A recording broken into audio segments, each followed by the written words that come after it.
This is the Word of God, a powerful, life-changing set of books including history, poetry, prophecy, the gospel of Jesus, and more. In only about 15 minutes per day, you can read along and see and hear what God has done. Let's read together. 2 Samuel chapter 15. After this, Absalom prepared a chariot and horses for himself, and 50 men to run before him. Absalom rose up early and stood beside the way of the gate. When any man had a suit which should come to the king for judgment, then Absalom called to him and said, "What city are you from?" He said, "Your servant is one of the tribes of Israel." Absalom said to him, "Behold, your matters are good and right, but there is no man deputized by the king to hear you." Absalom said moreover, "Oh, that I were made judge in the land, that every man who has any suit or cause might come to me, and I would do him justice." It was so that when any man came near to bow down to him, he stretched out his hand, took hold of him, and kissed him. Absalom did this sort of thing to all Israel who came to the king for judgment. So Absalom stole the hearts of the men of Israel. At the end of 40 years, Absalom said to the king, "Please let me go and pay my vow, which I have vowed to the Lord in Hebron. For your servant vowed a vow while I stayed at Geshur in Syria, saying, 'If the Lord shall indeed bring me again to Jerusalem, then I will serve the Lord.'" The king said to him, "Go in peace." So he arose and went to Hebron. But Absalom sent spies throughout all the tribes of Israel, saying, "As soon as you hear the sound of the trumpet, then you shall say, 'Absalom is king in Hebron.'"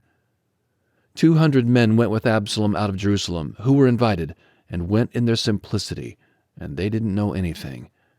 Absalom sent for Ahithophel the Gilonite, David's counselor, from his city, even from Gilo, while he was offering the sacrifices. The conspiracy was strong, for the people increased continually with Absalom. A messenger came to David, saying, "The hearts of the men of Israel are after Absalom." David said to all his servants who were with him at Jerusalem, "Arise, let's flee, or else none of us will escape from Absalom. Hurry to depart, lest he overtake us quickly and bring down evil on us, and strike the city with the edge of the sword." The king's servants said to the king, "Behold, your servants are ready to do whatever my lord the king chooses." The king went out, and all his household after him. The king left 10 women who were concubines to keep the house. The king went out, and all the people after him, and they stayed in Beth-Merach. All his servants passed on beside him, and all the Cherethites, and all the Pelethites, and all the Gittites, 600 men who came after him from Gath, passed on before the king. Then the king said to Ittai the Gittite, "Why do you also go with us? Return and stay with the king, for you are a foreigner and also an exile. Return to your own place. Whereas you came but yesterday, should I today make you go up and down with us, since I go where I may? Return and take back your brothers. Mercy and truth be with you." Ittai answered the king and said, "As the Lord lives, and as my lord the king lives, surely in what place my lord the king is, whether for death or for life, your servant will be there also." David said to Ittai, "Go and pass over." Ittai the Gittite passed over, and all his men, and all the little ones who were with him. All the country wept with a loud voice, and all the people passed over. The king also himself passed over the brook Kidron, and all the people passed over toward the way of the wilderness. Behold, Zadok also came, and all the Levites with him, bearing the ark of the covenant of God, and they set down God's ark, and Abiathar went up until all the people finished passing out of the city. The king said to Zadok, "Carry God's ark back into the city. If I find favor in the Lord's eyes, he will bring me again, and show me both it and its habitation. But if he says, 'I have no delight in you,' behold, here I am. Let him do to me as seems good to him." The king said also to Zadok the priest, "Aren't you a seer? Return into the city in peace, and your 2 sons with you, Ahimaaz your son, and Jonathan the son of Abiathar. Behold, I will stay at the fords of the wilderness until word comes from you to inform me." Zadok therefore and Abiathar carried God's ark to Jerusalem again, and stayed there. David went up by the ascent of the Mount of Olives, and wept as he went up. And he had his head covered and went barefoot. All the people who were with him each covered his head, and they went up, weeping as they went up. Someone told David, saying, "Ahithophel is among the conspirators with Absalom." David said, "Lord, please turn the counsel of Ahithophel into foolishness." When David had come to the top, where God was worshipped, behold, Hushai the Archite came to meet him with his tunic torn and earth on his head. David said to him, "If you pass on with me, then you will be a burden to me.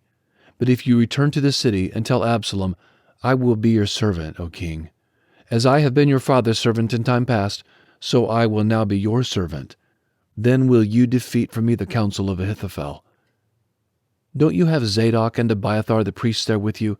Therefore, whatever you hear out of the king's house, tell it to Zadok and Abiathar the priests. Behold, they have there with them their 2 sons, Ahimaaz, Zadok's son, and Jonathan, Abiathar's son. Send to me everything that you shall hear by them." So Hushai, David's friend, came into the city, and Absalom came into Jerusalem. 2 Samuel chapter 16. When David was a little past the top, behold, Ziba the servant of Mephibosheth met him with a couple of donkeys saddled, and on them 200 loaves of bread, and 100 clusters of raisins, and 100 summer fruits, and a container of wine. The king said to Ziba, "What do you mean by these?" Ziba said, "The donkeys are for the king's household to ride on, and the bread and summer fruit for the young men to eat, and the wine, that those who are faint in the wilderness may drink." The king said, "Where is your master's son?"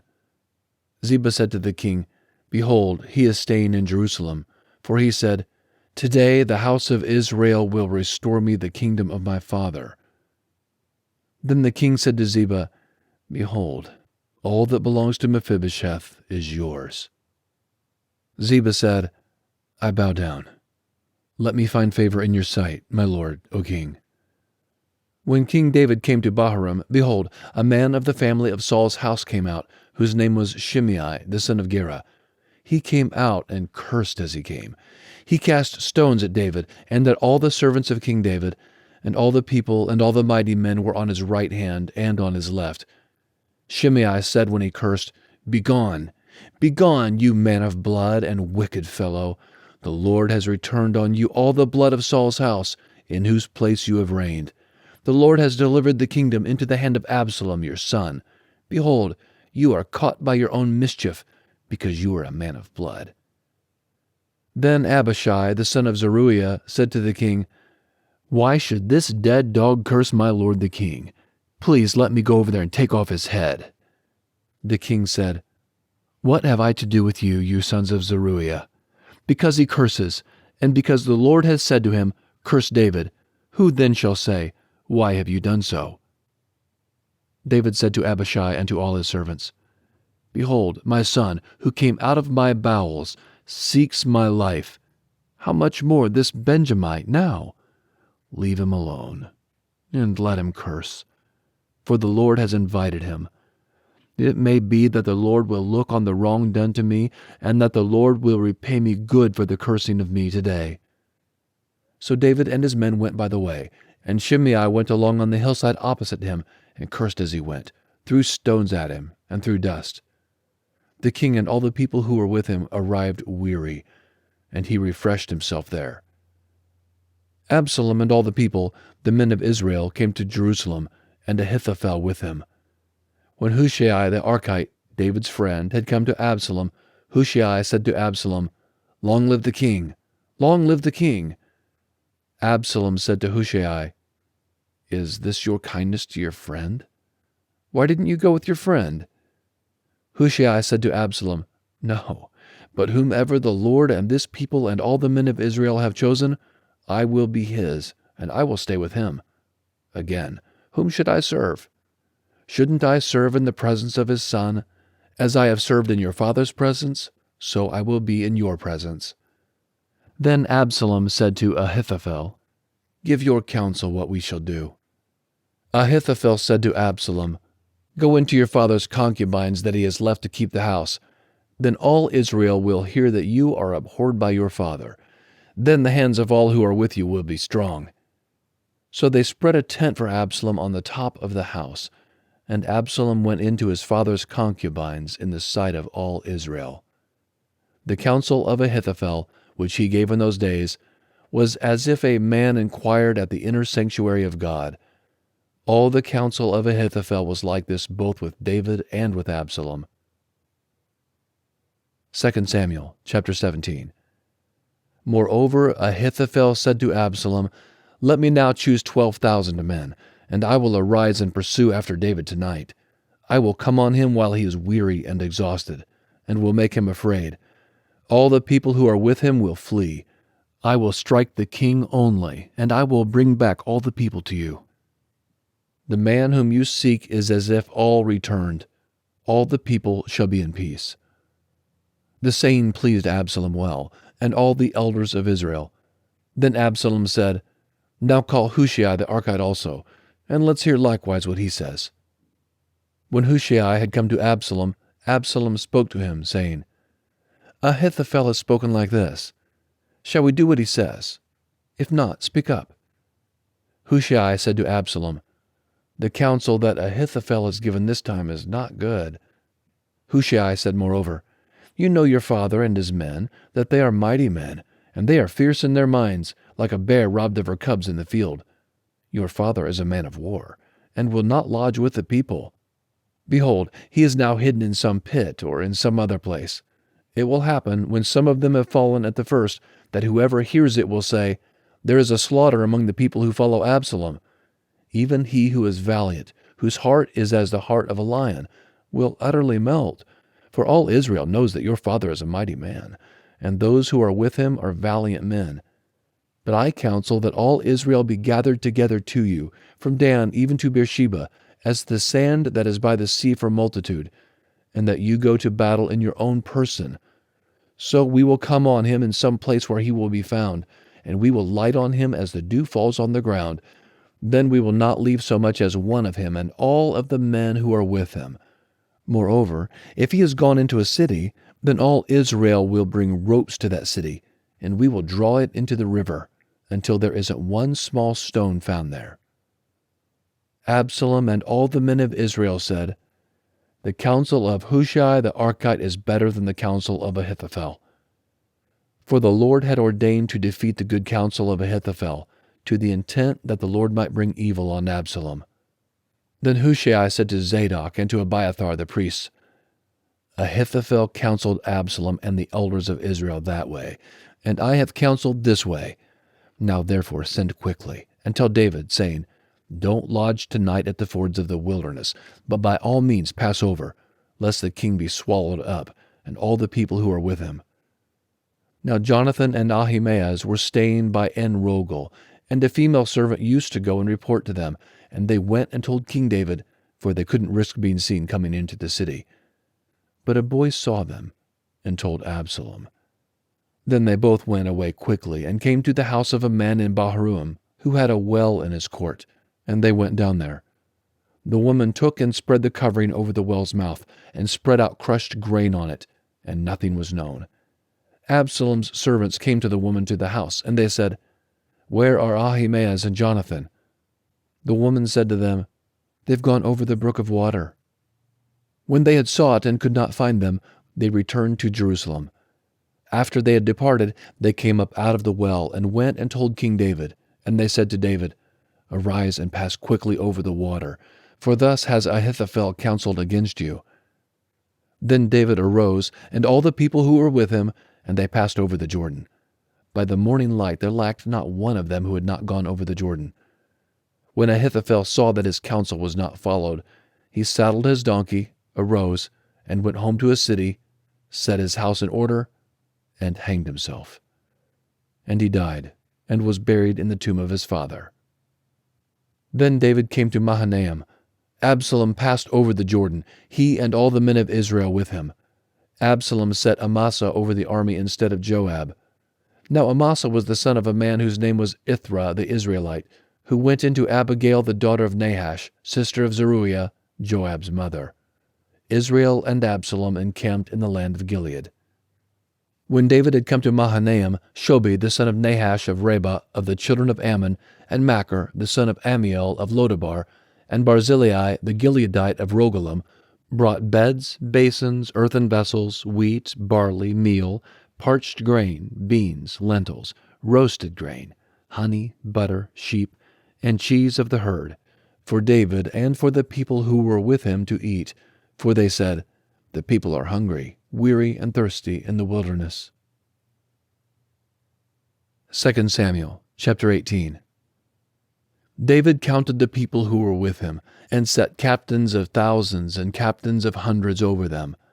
David sent the people out, a third part under the hand of Joab, and a third part under the hand of Abishai the son of Zeruiah, Joab's brother, and a third part under the hand of Ittai the Gittite.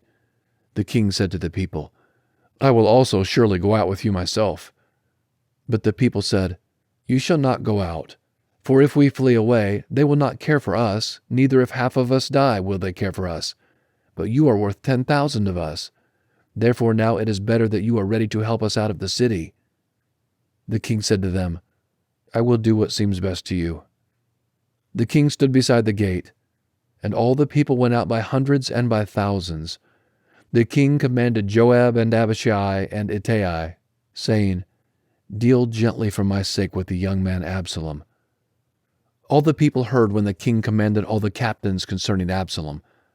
So the people went out into the field against Israel, and the battle was in the forest of Ephraim. The people of Israel were struck there before David's servants, and there was a great slaughter there that day of 20,000 men.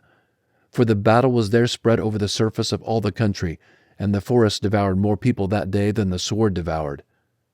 Absalom happened to meet David's servants. Absalom was riding on his mule, and the mule went under the thick boughs of a great oak, and his head caught hold of the oak, and he was hanging between the sky and earth, and the mule that was under him went on. A certain man saw it, and told Joab, and said, "Behold, I saw Absalom hanging in an oak." Joab said to the man who told him, "Behold, you saw it, and why didn't you strike him there to the ground? I would have given you 10 pieces of silver and a sash." The man said to Joab, "Though I should receive 1,000 pieces of silver in my hand, I still wouldn't stretch out my hand against the king's son. For in our hearing the king commanded you and Abishai and Ittai, saying, 'Beware that no one touch the young man Absalom. Otherwise, if I had dealt falsely against his life, and there is no matter hidden from the king, then you yourself would have set yourself against me.'" Then Joab said, "I'm not going to wait like this with you." He took 3 darts in his hand and thrust them through Absalom's heart while he was still alive in the middle of the oak. 10 young men who bore Joab's armor surrounded and struck Absalom and killed him.